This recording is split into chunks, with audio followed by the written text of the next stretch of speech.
Good morning, guys. It's Bama Mobs here, and we're going to talk for a few minutes about how to eat when you're on vacation. As you know from my previous videos, last week I took the wife, stayed a couple of days at Ross Bridge in Birmingham, and we stayed a couple of days at the Peabody in Memphis. It was just that time to get out of the house. We've basically been locked up in the house since, I don't know, I guess January. Last time we went to the Peabody for the New Year's Eve ball. But anyway, eating on vacation. Now, as you know, from this last period I was off, the first 4 days, unfortunately my wife had an ear infection, was in the hospital.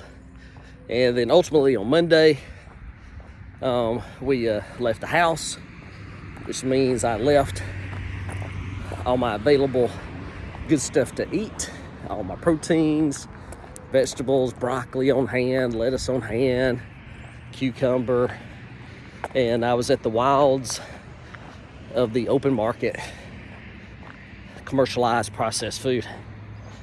So I can probably go back through it because now I pay more attention to what I eat.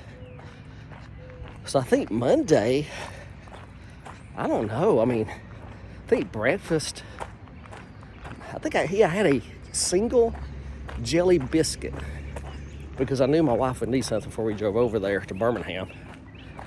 And then that evening, we went to the Clubhouse restaurant at Ross Bridge, and man, I'm just still at a loss. I'm pretty sure, yes, I had a chicken salad. Yeah, so it was not crazy. Tuesday morning, we did go to the breakfast buffet. Had scrambled eggs. I would say 3 to 4 guesstimation.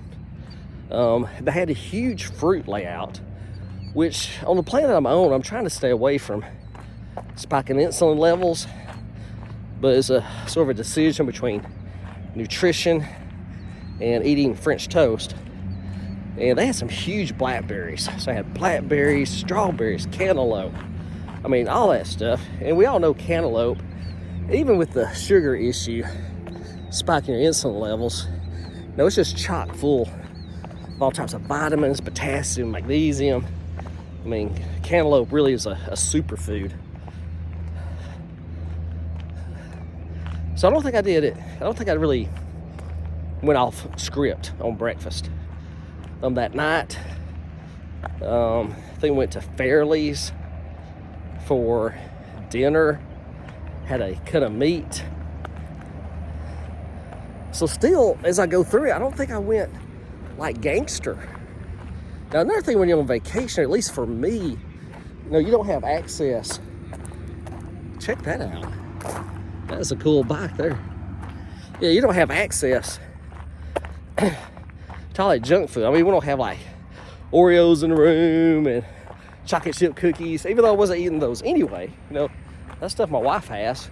Yeah, always blame your wife. Blame your wife for stuff. It's okay.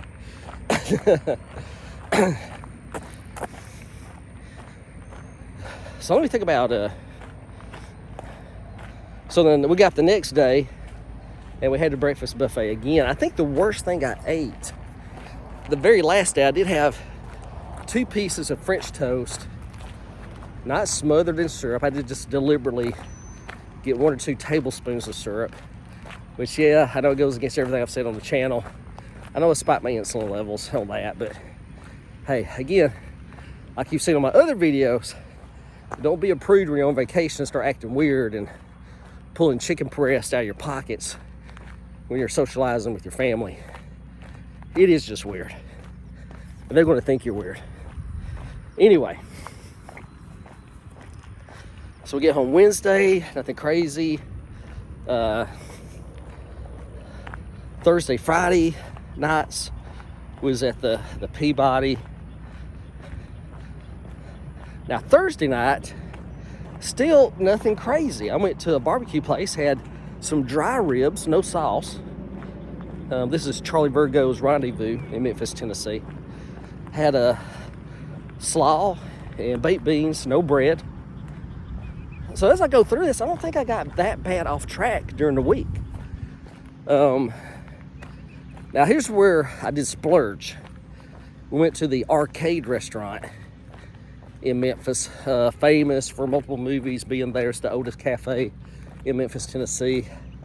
So I started out okay, had my 2 or 3 whole eggs, bacon, but a specialty there is their sweet potato pancakes. It's not like I'm gonna be going to Arcade restaurant every single day.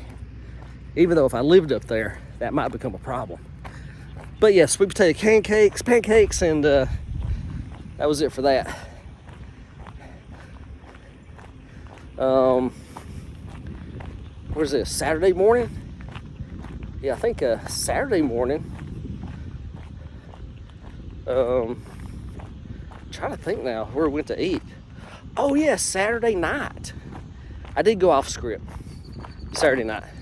Went to Dyer's, D-Y-E-R-S restaurant on Bill Street in Memphis. That's been there since 1912. Had a small cheeseburger and some French fries. French fries were exceptionally good, but I know I took in a ton of unneeded carbs and fats that are not good for you. Remember your good fats. There's just a few of them. It's like grass-fed butter, avocado oil or avocados, olive oil, and that's about it for good fats. Just remember that. For that, if you don't mind, give me a like for that little tidbit of information. That's much appreciated here on the channel. Now let's go through the rest of the meals. So Saturday morning, we did eat at the Capercillo Grill in the Peabody, and we had breakfast there, which I will tell you straight up, it's gonna be a little bit pricier. I was even wondering about the quality that I was gonna get. So I had a vegetable omelet, which is probably made with 4 or 5 eggs. I think it was huge. Had strawberry. They served it with some breakfast potatoes, but I sort of passed on those. Did have a couple of pieces of wheat toast, which typically is not on my daily dietary schedule. Really, daily dietary schedule is like 0 bread. Get all my carbs from vegetables when I'm here in this controlled environment of North Alabama. So we had that, and actually that breakfast was excellent because we went across the bridge into Arkansas, West Memphis, went to Southland Casino, messed around there on some slot machines for about an hour, and we walked down where the buffet was. Man, we should not have ate breakfast, but it was good that we didn't. The buffet was $28, and it was all you can eat Alaskan snow crab legs. Yes, I missed on that one. Probably had to go back up there just for that. Looked like a pretty cool buffet though. Sure the locals there go there a lot.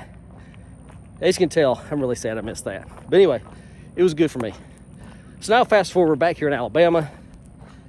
And as we went through that, really, if you're really strict in your dietary schedule at home, once you go on vacation, it's not going to be that hard because you automatically are programmed to make those decisions. Like I was talking about that chicken salad.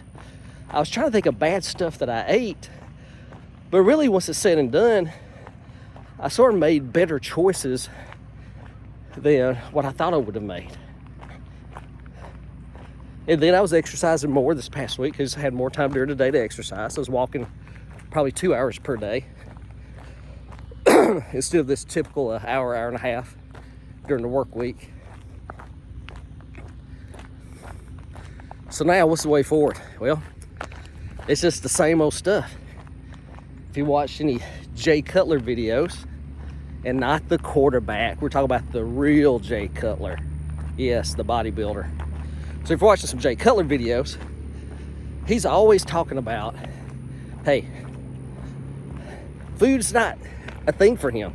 He doesn't really have a taste for food throughout all of his bodybuilding career because food was just a mechanism to a means. I mean, we're talking about a guy.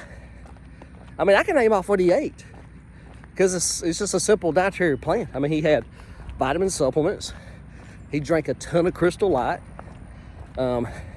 chicken, meat, not really a big fish guy,